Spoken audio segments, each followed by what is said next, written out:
So Brittany and Osmond, thank you so much for joining us. I don't know how many people are going to come. We've only had one person kind of register, but you can also just get the link through the newsletter. So we may just have students join that way. Either way, even if it's not very big, I think it's a really good session to just have as a resource. For sure. Watch it on YouTube later. So I guess just don't feel too disheartened if nobody.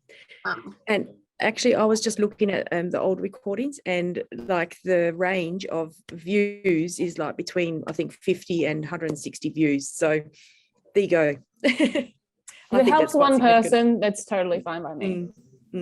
Yeah, well, that's what we thought. If it helps somebody or encourages them to apply, that would be great.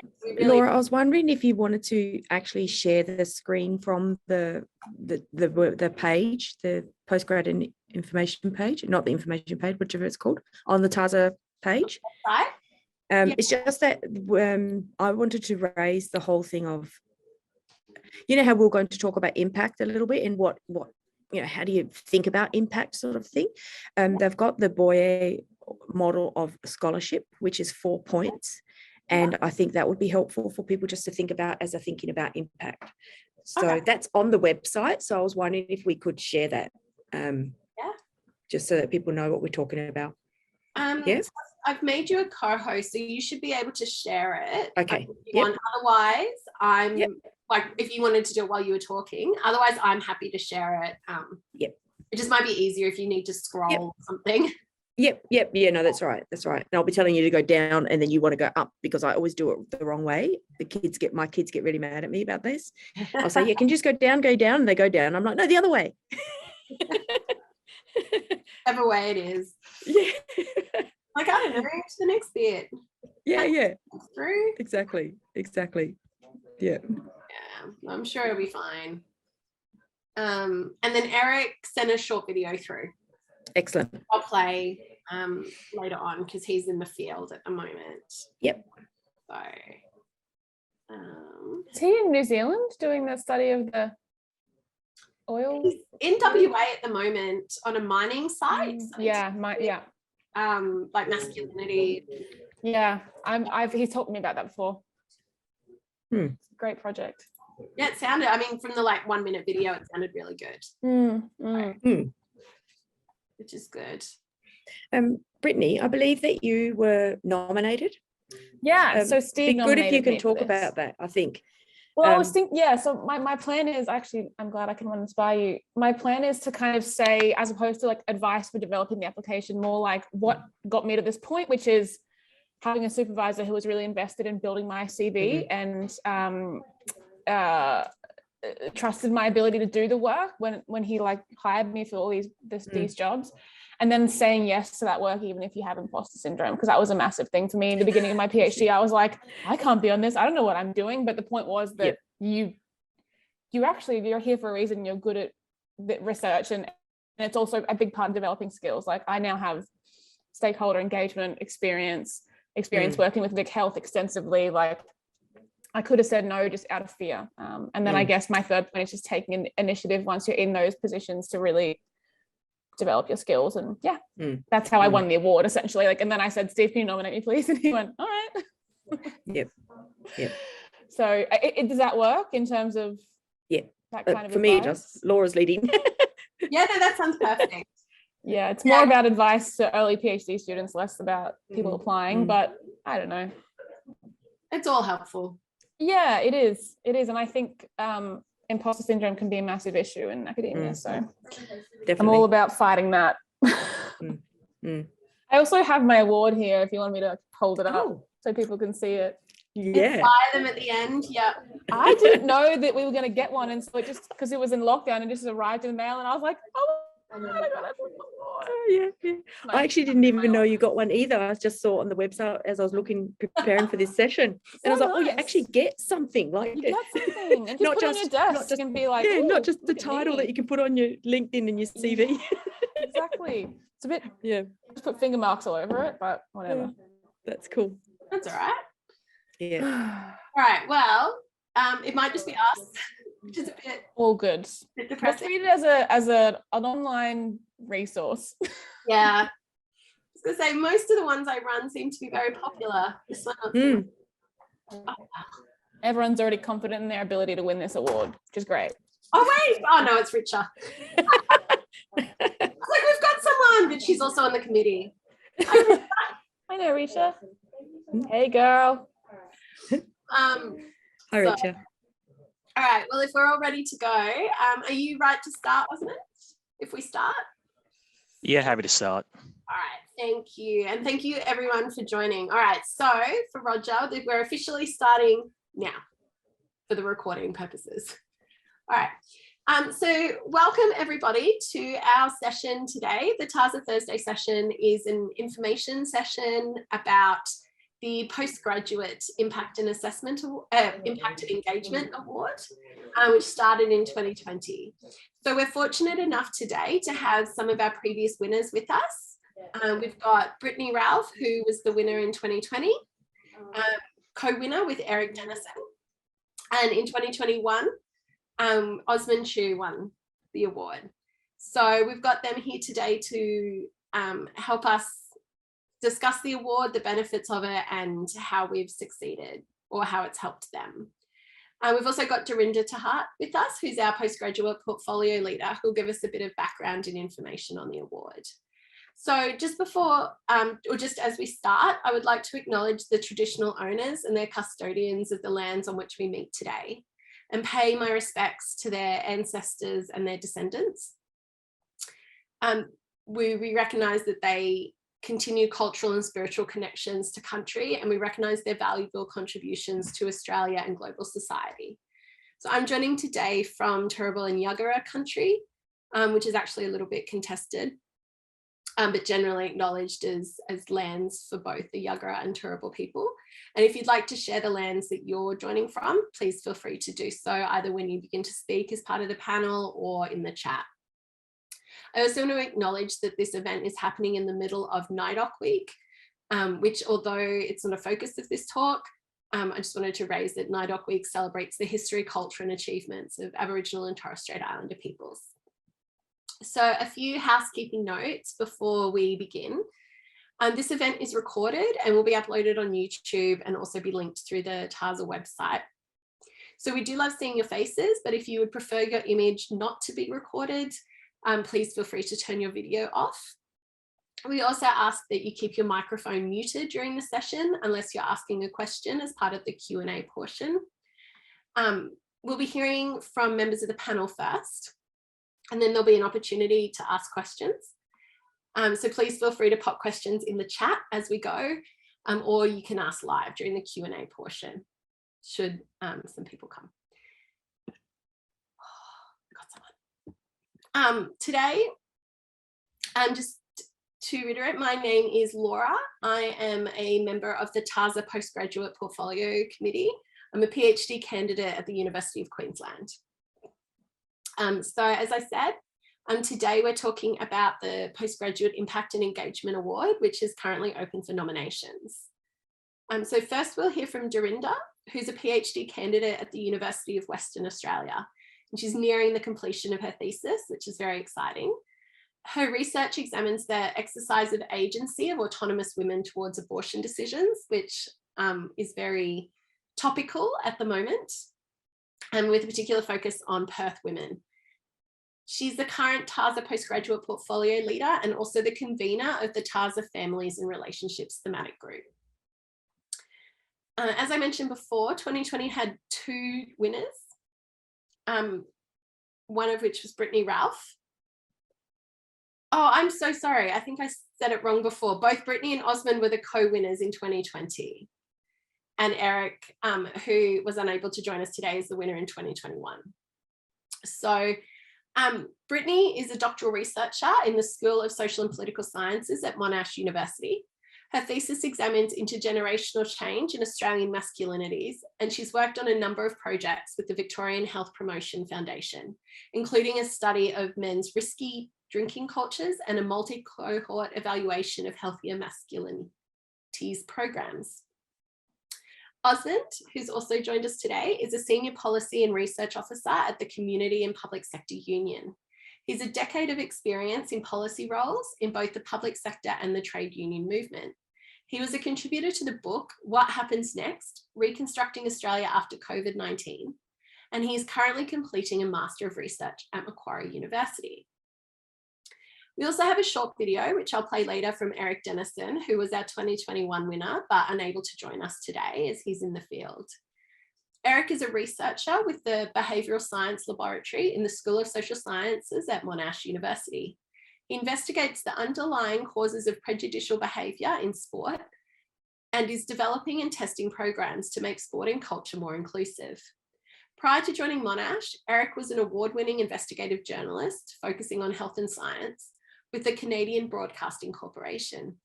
He's also the lead author of the Out in the Field study, the first international study on homophobia in sport and the largest of this such study conducted to date.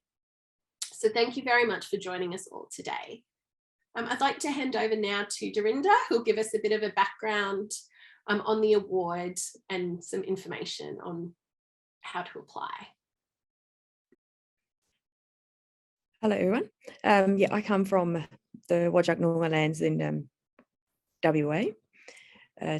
And thank you for that acknowledgement, Laura. That was well done. And yeah, I think it's nice that this falls in this week of the NAIDOC week, and we can just acknowledge that. So just to talk a little bit about the Impact Award, I guess the rationale for the award is just to acknowledge and to highlight the work that the postgraduate students do. Just before we started this meeting, we were talking a little bit about imposter syndrome and how we can, I think as postgraduates, we can so easily feel that we're inadequate, feel that, you know, we're just one little person, what are we doing, you know? And I think that the committee then just really wanted to, overall, their work is also to foreground, you know, postgraduate work, but that's what this award is really about. And on the website, which I can share later, but I just want to read a little bit from that. It says that it recognises the impact and engagement of a postgraduate TASA member's scholarship that is of high social value to Australian society and or sociology.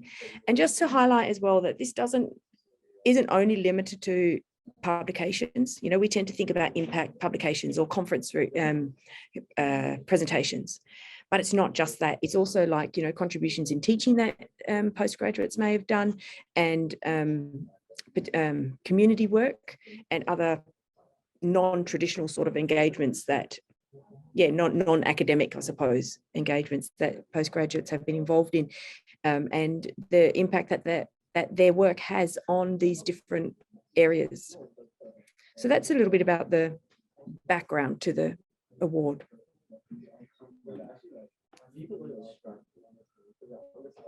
Did you want to take over, Laura, from there? Or did you want me to keep on talking? Because I wanted to talk a bit about impact and what that looks like, but I can do that later if you like. Yeah, either or. If you want, you can talk a little bit. Maybe we'll jump to the panel briefly to talk about. Yeah, sure. Yeah, to talk about their research, particularly the research that they used to apply for or were nominated for the award. So just a reminder that you can self-nominate, but you can also nominate others, or others can nominate you. So we accept both self and other nominations. And so if the panel could talk a little bit about the research that they do and what impact looks like for them in that context. So we might start with Brittany, if that's okay. Oh, no worries. Hi, everyone. So I'm coming to you from Naarm, which is the ancestral lands of the Wurundjeri people. And yeah, of course, I'd like to acknowledge elders past and present, and that these lands were never ceded. So in terms of my research, I'll start with my doctoral research, just very briefly. So I did a feminist post-structuralist analysis of how and why men's friendships are changing over time, and what this means for the transformation of Australian masculinities more broadly. And so that has a really nice thread that's been carried through all the extra research I've done on the side, which is what I got nominated for the award for. So I was nominated for my my teaching work. So I've done bunch of teaching across the life of my candidature. So from starting off as just tutoring, then moving on to tutoring and marking, all the way up until being a lecturer and unit coordinator for 2 different semesters, both during COVID, so that was fun. But just as a quick aside in that respect, I think that the extra research that we do can have that macro level impact in terms of informing health promotion work and that kind of thing, which I'll explain in a moment. But I also think a really massive part of the impact I've had as an academic has been with my students. And you may only get 15 students at the end of the semester in your classes, but the ones that stick around, you can have such engaging conversations with them, and you can really learn from them and they can learn from you, and it can be a great process. So if you had the opportunity to teach and you're interested in it, I would recommend that highly. Aside from my teaching and my thesis, I've also taken part in 3 main projects, all of which were funded by Vic Health. And they started from that very first year of my doctoral candidature, and some of them are still ongoing. So it's a long-term process in some cases. So the first study was the Vic Health Men's Risky Drinking Study. So we did 22 focus groups and 40 interviews with 101 men in Victoria to get some insight into how masculinity shapes their drinking processes. And after we submitted that report, Vic Health then went on to fund a bunch of projects that would implement programs in line with our recommendations. And for that, we won the Vic Health Research into Action Award in 2019, before COVID. The second project was a systematic review of the research literature around the role that masculinity can play in gender equality, and identifying promising practice around projects that seek to promote quote unquote healthy masculinities. And I managed to get first author of that review, which I'll explain a little bit later on, in terms of taking initiative and taking the lead on projects.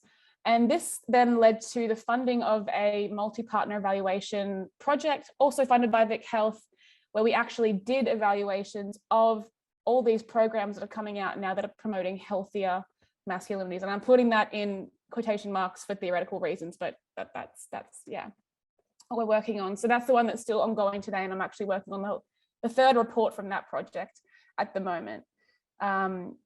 Did you want me to go on to talking about winning the award and how that's helped me, or is that for later? We might jump to that later. Okay, so that's what I've done essentially in the last 4 years. Great, thank you. Osmond, would you like to share a bit about your research? Yeah, sure. Thanks, Laura. And I too would like to acknowledge that I'm on unceded Aboriginal land. So I'm on the land of the Gadigal people of the Eora Nation, and would like to pay my respects to elders past, present and emerging, and extend that to any First Nations people who may be on today or watching. So I guess my work is a bit different. It's actually completely different to the postgraduate research which I'm doing on reversals of privatisation in Australia. So the work that I nominated for was my work in collaboration with civil society on anti-Asian racism during the pandemic in 2020. And what prompted that work was some of the media reporting and anecdotal stories at the beginning of the pandemic in Australia in February and March of 2020. You had a range of stories about incidents of racism, and there were 2 that really stood out for me that were reported in the media. Firstly, one was a story about how patients in, I think, public hospitals in Victoria did not want to be treated by medical staff of East Asian appearance because of a fear about the spread of COVID. And the second one was a racist attack in Marrickville, which is a suburb in the inner west of Sydney where I live, amongst 2 Asian Australian women in broad daylight. So, as part of conversations I had been having at the time, it became quite clear that these weren't isolated incidents, but seemed to be part of a broader trend. But one thing that was clear was a lot of these concerns were being dismissed as isolated incidents by, rogue individuals. And adding to that, the state of national data collection on racial discrimination is quite poor and fragmented, which is, one thing that the Australian Human Rights Commission has been talking about subsequently. So as part of some conversations I had been having and sort of noting some of the work that was happening overseas, myself and a few others were inspired by the work that was being done by the Stop AAPI Hate campaign in the United States. So AAPI is Asian American Pacific Islander. And so I worked in collaboration with the Asian Australian Alliance, which is a civil society group, to establish an online tracker of incidents of anti-Asian racism in Australia. So the idea was that people would be able to report what had happened to them so we could get a snapshot of what was happening across the country. So we launched the tracker in April 2020, and over a period of 2 months, we got about 377 responses from across the country. Knowing that it was a sort of bit of a snowball sampling approach, whereby it was not a representative sample, we were quite clear that this provided a snapshot of what was happening. The fact that 90% of people who responded to our online tracker said they did not report the incidents, the kinds of racist incidents that were happening primarily in public places by complete strangers, and the fact that women were predominantly targeted gave a real sense of what was going on the ground. And using that research, we produced some initial reports. And using that research, we were able to have a bit of an impact on public discourse. So our report and the information that we publicly provided got a fair bit of media attention. So for example, from the ABC, 9 Facts, The Guardian. And the work that we were able to do was to begin to shift the conversation, where there was an understanding that, this could not be dismissed as, a few isolated incidents, but rather there was a trend that was happening across Australia where there was racism against people of East Asian appearance, and that it needed to be taken seriously.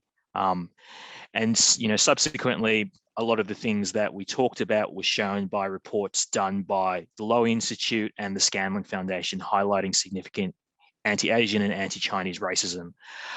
But I feel that a lot of the reason why there was this focus was because we were able to do that research, go out there and really shift the public conversation so people took it seriously. Great, thank you very much. That's a really good example of the way that this research that we do, that might seem like it's academic, but can actually go out and make a real difference to people. Thanks very much for sharing that. I'll just quickly show the video from Erik as well, which gives a bit of a background into his research. So let me know if there's any problems with the audio.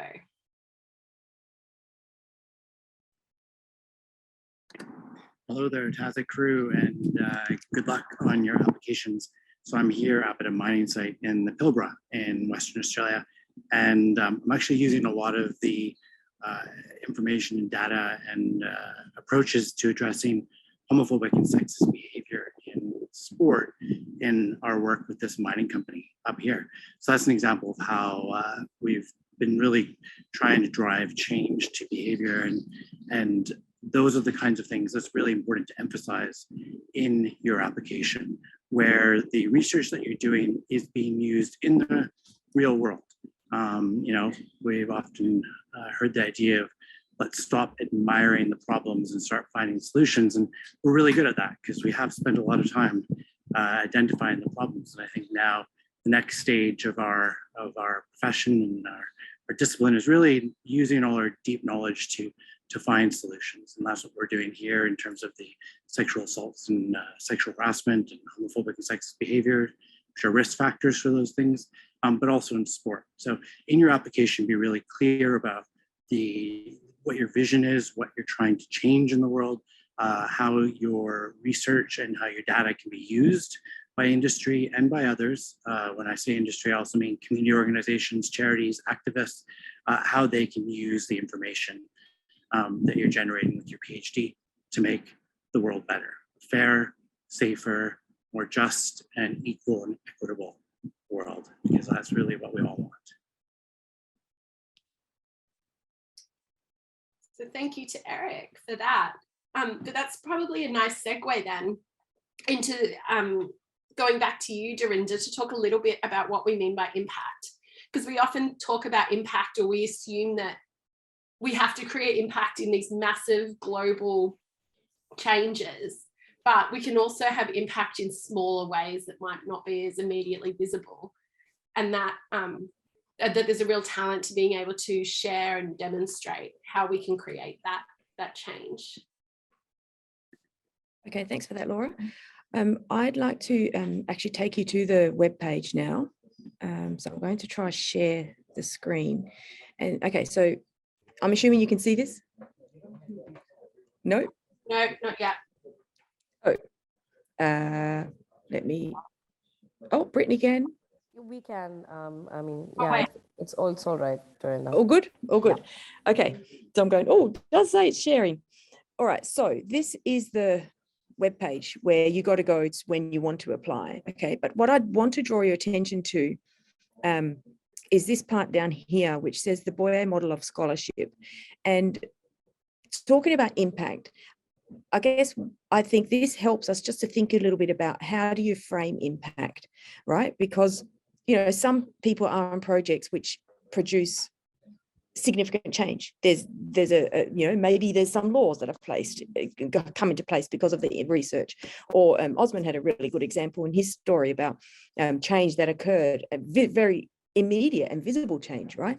But I'd just like to draw your attention to this, to think about how to measure impact and how to think about impact for your particular circumstances. And there's four, this is what the award uses. There's four areas here, and it comes from this article, which you can download and read if you want to. It says the scholarship of discovery. And so that's knowledge for its own sake. Like Erik mentioned, you know, admiring the problems. Somewhere that does need to be done as well. And what admiring, as in they need to be identified as well, right? And so that knowledge for its own sake is also important. The scholarship of integration. And I think Osmond's was a really good example of this one, where, you know, it's not just the isolated events, but he put them into perspective. He put them into the broader perspective, and then caused people to think about them in a different way, right? Scholarship of application. So this moves the scholar to ask, how can knowledge be responsibly applied to consequential problems? So not just individuals, also institutions. What kind of work will your research be going into? How will people take it and apply it, potentially, and also real examples of what has happened. And then we've also got the scholarship of teaching, because and Brittany referred to this, the impact she's had as teaching in the teaching role, and somewhere like, you know, again, it's that sharing, it's that passing on, it's and also I think when you teach, you learn more yourself as well. So I just wanted to draw your attention to that as a way to think about impact. I will just stop sharing that though for now. But I just want to let you know as well though, that it's the criteria in assessment doesn't actually use that model. So I think that model is for you to think about the impact that you have and that your research has, but it's not the criteria that's used for assessing. And the assessment comes from, there's three areas. So there's evidence of impact and engagement, and then there's the evidence of relevance to Australian society and or sociology, and then evidence of change in target audience. And I guess it's good for you to think about those areas, knowing that that's the criteria, that's the areas that we look for when we assess it, just to think about that as you're crafting your application. I think the hardest thing, and if I think of for myself, like thinking about my own research, I think the hardest thing is to prove impact. And I guess what I'd like you to think about, if you are interested in applying, is to think about gathering that evidence. And sometimes we only think about it when we want to apply for something like this, but I guess maybe it's a mindset that we actually have to have. So if, say, for instance, Brittany was teaching, she gets like a good comment from the student, or in, maybe the evaluation surveys that they do, save those, collect them. And so you really got to gather that information. So it's not just that like, oh, I did this wonderful work, but you have to have evidence. Perhaps if you're working with a community or a charity or something like that, ask them to write you a letter, or not write you a letter, but write a letter for the application to outline what you've done, how it helped them in their charity or their community work, that sort of thing. If you have evidence of, say, for instance, a law that came in because of your research, provide those links. And it's really about gathering that evidence of the impact that you've had. So yeah, over to you, Laura. Thanks, Dorinda. I think that's a really key point, is to make sure we're looking for evidence and collecting it as we go. And sometimes we want to wait for those big, massive signs of impact that a law is being changed, but maybe a conversation you have with a partner organisation that indicates that maybe their way of thinking about a particular area or a particular way of seeing things might be shifting. That is all evidence of impact as well. So I think that's a really good point, is to think through how your research is actually creating impact outside of you and your project, and also making sure that you demonstrate what that actually looks like. Because as the assessment team looks at your application for not just this award, but any award that you're applying for, now or into the future, needing to provide that evidence is really key. And I think that's something you wanted to talk a little bit more about, Brittany, was it? About the impact that either that you've collected, or was it the impact that the awards had on you? On me, yes. But actually, I wanted to mention at the end there, because I think I focused a lot on what the projects were rather than what the impact is. And I guess just to reiterate that, all these different projects that I've done have had that real world impact. And particularly that last one, the evaluation, is all about taking masculinity theory and what we know as academics and applying it to these programs that are trying to produce positive change and seeing if they are actually having that outcome. But did you want me to go on about to move on to how the award is impacted? Yeah, I think that would be really good. So just as a bit of background, Brittany was nominated for the award by one of her advisors, which I think also demonstrates the way that we can have impact that we don't necessarily know ourselves, especially when we're competing with the imposter syndrome. 100%. So Steve, my primary supervisor for my thesis and my manager in most of these projects, nominated for me for the award, which I'm very thankful to him for. And I had this exact note written down, which I believe you were saying, Dorinda, which is, it's really nice to be recognized for what we do as doctoral students outside of the actual thesis, because very few of us actually spend 3 years just, typing away on these big projects. You're constantly juggling multiple tasks, multiple deadlines, while also progressing with the PhD. So at the baseline, I think it was just really nice to get the award and for TASA to recognize the importance of what we as doctoral researchers have the potential to do, even though we're focusing on our thesis, but in more broadly in the world. So I think that it's a fantastic award. So beyond just that moment of getting a little trophy and feeling recognized for the work that you do and how hard you work, I submitted my thesis 2 months ago. So right now I'm waiting for my examiner's reports and working as a research fellow, but I am developing applications for postdocs and level B positions and lectureships and that kind of thing. And having that award on my CV and being able to cite it in my cover letters is a really good way to say to potential employers, hey, I've got an awareness of the broader impact that I can have as a researcher. I've got these skills that can be very academic, but I also am aware of and keen to apply them outside of that. And also to evidence the fact that while, I've juggled 500 things during my thesis, I do take pride in the work that I produce. So you're evidencing that everything you produce is of high quality and has that really good impact. In terms of, so as you mentioned, I was nominated, but rather than offering advice about how to develop the application, I guess I wanted to just note a few things as to how I got to where I am and got nominated by Steve, which is, first, I had a supervisor who was invested in building my CV, who was really keen to get me out there and get me on projects as well as a PhD, and who trusted my ability to do the work well. The second thing was actually me saying yes to that work, despite the imposter syndrome, despite the self-doubt you might have when you come into the PhD. You may not feel that you have all the skills yet, but it's all part of your development. So just, trusting your own abilities and saying yes. So I said yes to everything from day dot.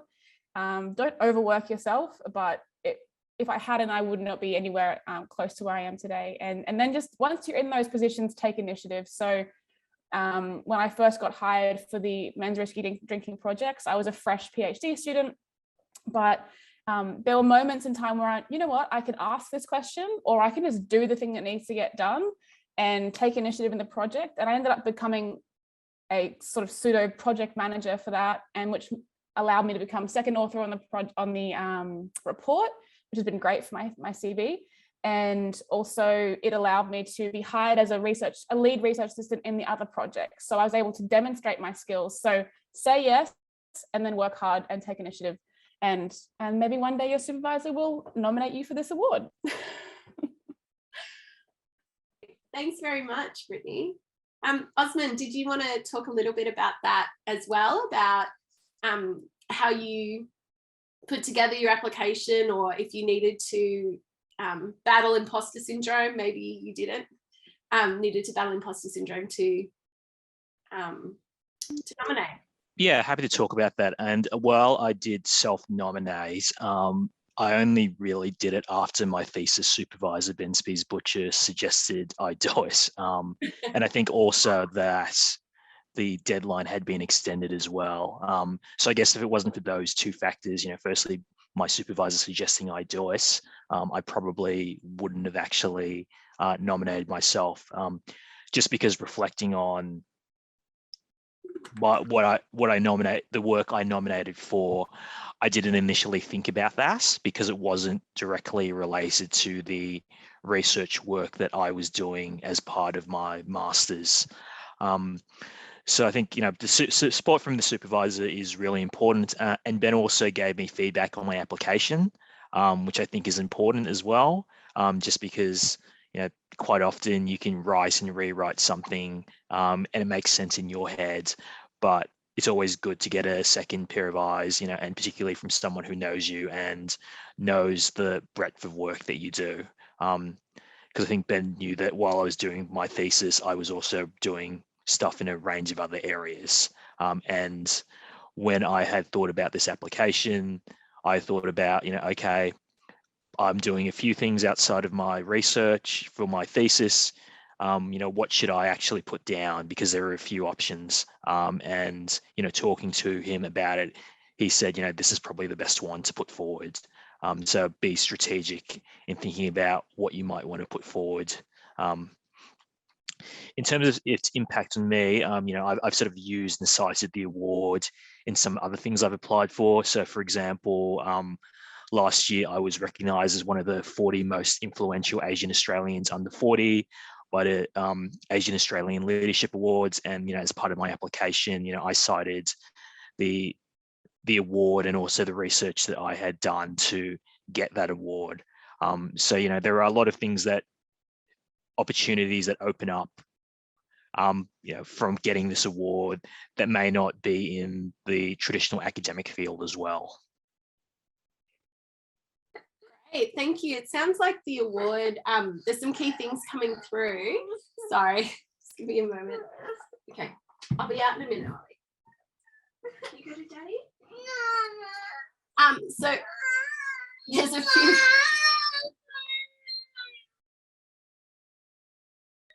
Sorry, for those that missed at the beginning, we have a COVID household at the moment. So everybody's a little bit emotional and stuck in the same house. But some of the things that really came through there, that also came through from what Erik was saying as well in his video, is that we need to be really strategic and think about broader than just the project. With as researchers, particularly PhD researchers, we can sometimes get a bit, or master's researchers, we can sometimes get a little bit focused in on the project itself and not necessarily recognize all of the other things that we're doing. There is a lot of other things that we do as part of our day-to-day life as students and as people. And so kind of being able to recognize that and pull that in, and having the support of your supervisors sounds really important too, in giving you that extra boost of confidence to be able to apply. So thank you very much for sharing that. I also really liked your point, Osmond, about being strategic and thinking about what to apply. So you don't have a whole lot of space on the form. So if you are thinking about applying, and I would really strongly encourage you to do so, start thinking about what are the key aspects, what are the key areas that you think you can really make a difference, or that you can demonstrate that you've made a difference. And that's what our winners have done in their applications. We've always had great nominations. I should also point that out. Wish we could give the award to everyone, but unfortunately, that's not the way awards work. But it's also really great to hear about the impact that it's had on you as awardees. So being able to give you that extra boost of confidence, being able to use it to apply for other awards, and that sort of thing. So did anyone have any questions or anything they wanted to ask about the award or to the panelists?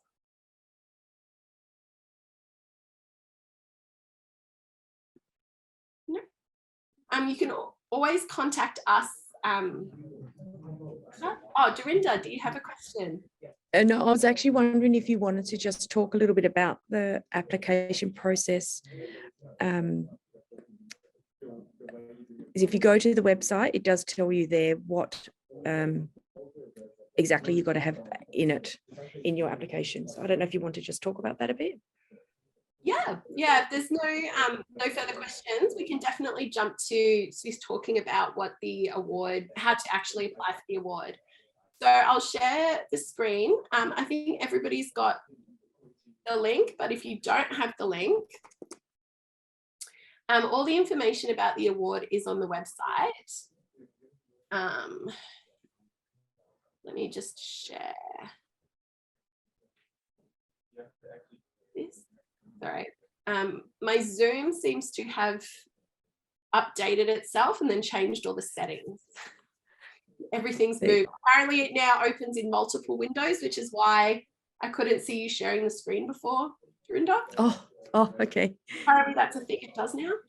So hopefully everybody can actually see it now. So all the information is on here. So one of the key things to think about when you're applying for the award is make sure you have all the information that we've asked for. And this is not just for this award, but for any application or award that you're thinking of applying for. I know when I've sat on assessment committees, one of the most disappointing things is where we have to discard potentially award-winning applications because they haven't included all the information or all the right information. So that's what we're talking about. The actual evidence, which Osmond and Brittany spoke about earlier, the evidence of what it looks like is including in there will really help us when we're assessing your award. So make sure you download the nomination form. You will need to log in. So if you're not already logged into the TASA website, you'll need to log in to do that. So just a reminder that the award is open to current postgraduate students for TASA. So you will need to be a current financial member at the time the application closes. So the 31st of July. And if you're not a member of TASA, you should be, because it's awesome. But definitely make sure that your subscription is up to date in that. You also need to be a current postgraduate student in the calendar year. So that means for 2022, if you're applying this year, you need to have been a postgraduate student this year. So if you submitted your thesis early in the year or you graduated early in the year, that's still fine. You're still eligible. You just, it needs to be within this year. Unfortunately, if you graduated last year, you've missed your opportunity for this particular award. So when applying, you need to include a 500-word application. So I think this is where the points that Osmond made before was really key about being strategic in what it is that you put in, because the 500 words isn't a lot.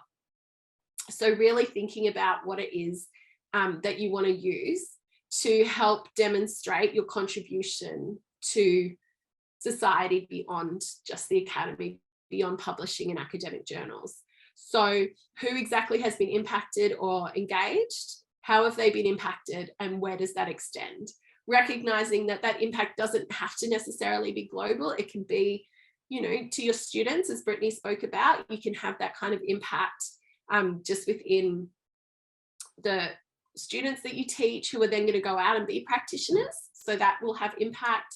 It could be the organizations that you've worked with on some of the projects, for example, or it could be broader than that. For example, in the work that Osmond did, looking at COVID, the impacts of discourses around Asian Australians in COVID. So again, make sure, and I know it feels like I'm harping this home, but it's really important that you include evidence, because without the evidence, we can't make as much of a judgment. So provide examples. Be as specific as you can about the examples that you're using for how you've demonstrated your impact or how your research is contributing beyond the academy. And so you can include hyperlinks. As much as the information as possible should be within your application, but you know, you can link hyperlinks elsewhere. Please don't include a link that then goes to a 2,000 word essay about your impact. But definitely links to reports that you might have done. So Brittany spoke about the work that she'd done, where she was then had taken initiative and was the second author on the report, and then became a lead RA on other research projects. So links to those reports can be really useful as well. And we spoke before, Dorinda spoke before about the assessment criteria. So make sure that you're kind of addressing that as well when looking at it. And just a reminder that the prize includes a complimentary conference registration, including the dinner, which will be happening this year in Melbourne. And you'll be able to get presented in person instead of receiving it in the mail. But you'll also get the beautiful trophy that Brittany showed earlier and can show again. Beautiful trophy, totally worth it. You can hold that up everywhere.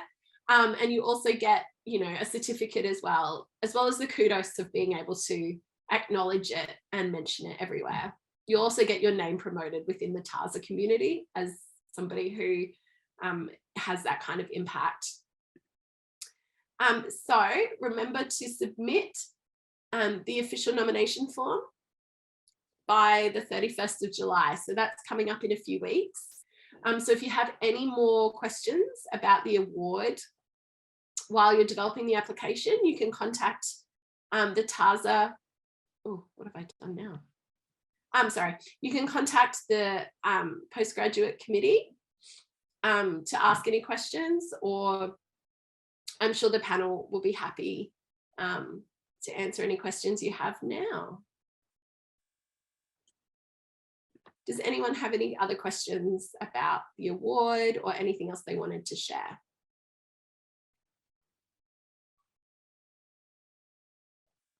No? Awesome. Well, in that case, was there anything else, Dorinda, that I've missed? No, I think you've done a great job. Yeah, and going through the website just like that just now was really good. Yeah.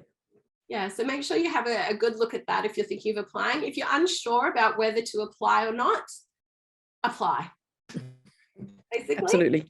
I know it sounds crazy. We often, if you're even thinking about whether or not you should apply, that generally means you should apply. It means you've got the experience, you've got the impact there. You just have to get that final step. So maybe talk to your supervisor, maybe talk to your colleagues to give you that extra push. I think Osmond having his supervisor read over the application is also a really good idea. Your advisors have a lot of experience applying for these kinds of, you know, awards, grants, things like that, so they can help you in how to word it. The process of applying, I think, is also something that's really worth doing. So if you're unsure, apply. And if you have any questions, please do get in touch. Was there any other final comments, Osmond or Brittany, that you wanted to add? I was just thinking as you were saying that it's a good skill to develop as well. You're going to have to write cover letters, job applications, grant proposals, that kind of thing. So you got to get comfortable selling yourself and using a lot of superlatives to describe your work. So even if you don't get it, at least you'll have a nice description of all the great work you've done that you can use later. It's not wasted if you don't get it. That's a really good point. Thank you. And if you do get it, sounds like things go even better for you. So you guys are doing fantastic work. It's been so good to hear the work that you both and Erik has been doing and the way that it's been impacting outside of the academy. It's very easy for us to sometimes sit in our little bubbles and feel like we're just talking in an echo chamber. So it's really good reminder of how the work that we do can actually go out and influence other people. So thank you. I'll leave it there if there's no further questions or anything else. Thanks so much for having us, Laura. Thank you very